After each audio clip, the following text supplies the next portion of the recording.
ये बजट 100 साल की भयंकर आपदा के 100 साल की विकास का नया विश्वास लेकर आया है।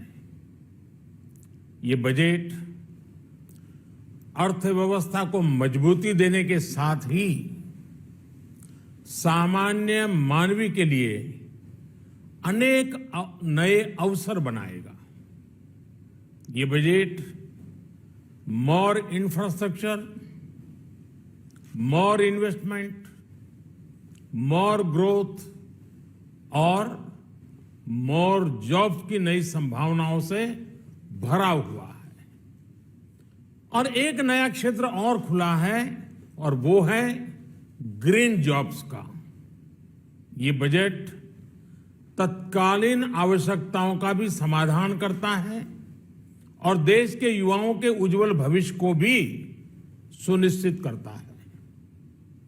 ये पिछले कुछ घंटों से देख रहा हूं जिस प्रकार से इस बजट का हर क्षेत्र में स्वागत हुआ है। सामान्य मानवी की जो सकारात्मक प्रतिक्रिया आई है उसने जनता जनार्दन की सेवा का हमारा उत्साह अनेक गुना बढ़ा दिया है।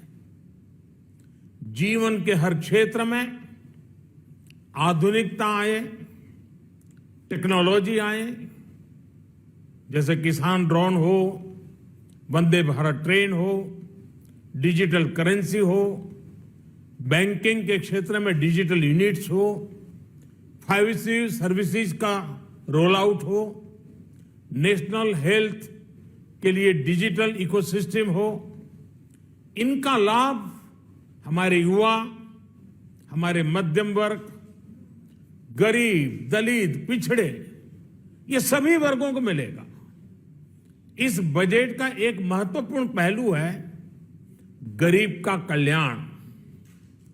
हर गरीब के पास पक्का घर हो, नल से जल आता हो, उसके पास शौचालय हो, गैस की सुविधा हो, इन सभी पर विशेष ध्यान दिया गया है।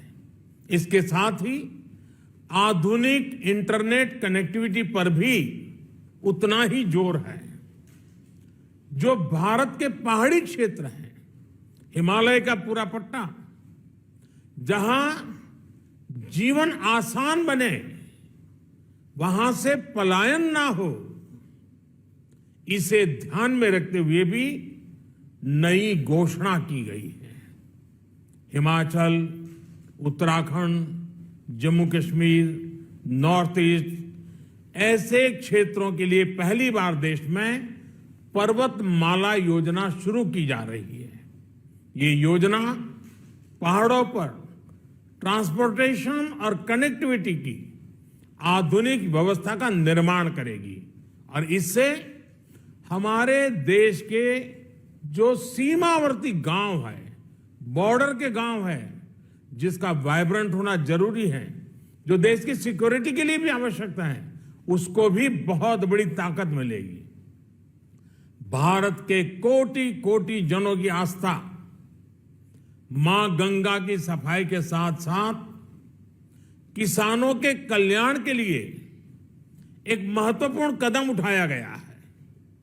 उत्तराखंड, उत्तर प्रदेश, झारखंड, बिहार, पश्चिम बंगाल, इन राज्यों में गंगा किनारे नेचुरल फार्मिंग को प्रोत्साहन दिया जाएगा।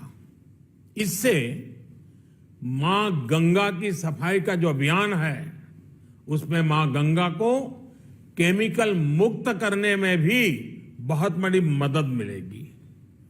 बजट के प्रावधान यह सुनिश्चित करने वाले हैं कि कृषि लाभप्रद हो, इसमें नए अवसर हो, नए एग्रीकल्चर स्टार्टअप्स को प्रोत्साहन देने के लिए विशेष फंड हो या फिर फूड प्रोसेसिंग उद्योग के लिए नया पैकेज। इससे किसानों की आय बढ़ाने में बहुत मदद मिलेगी। एमएसपी खरीद के माध्यम से किसानों के खाते में 2.25 लाख करोड़ रुपए से भी ज्यादा सीधे ट्रांसफर किए जा रहे हैं। कोरोना काल में एमएसएमई यानी हमारे छोटे उद्योगों की मदद और उनकी सुरक्षा के लिए देश ने लगातार अनेक निर्णय लिए थे, अनेक प्रकार की मदद पहुंचाई थी। इस बजट में क्रेडिट गारंटी में रिकॉर्ड वृद्धि के साथ ही कई नई योजनाओं का ऐलान किया गया है।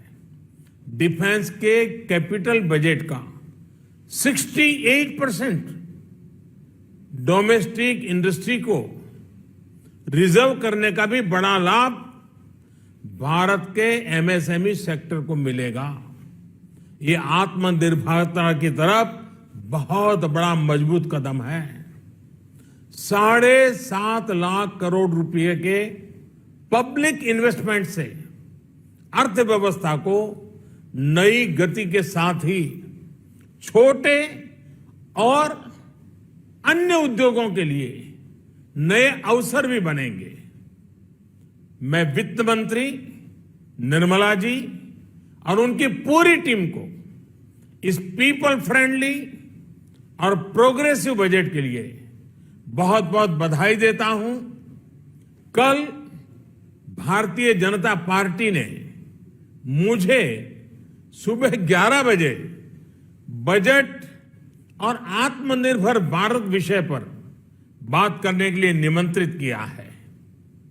कल 11 बजे मैं बजट के इस विषय पर विस्तार से बात करूंगा। आज इतना काफी है।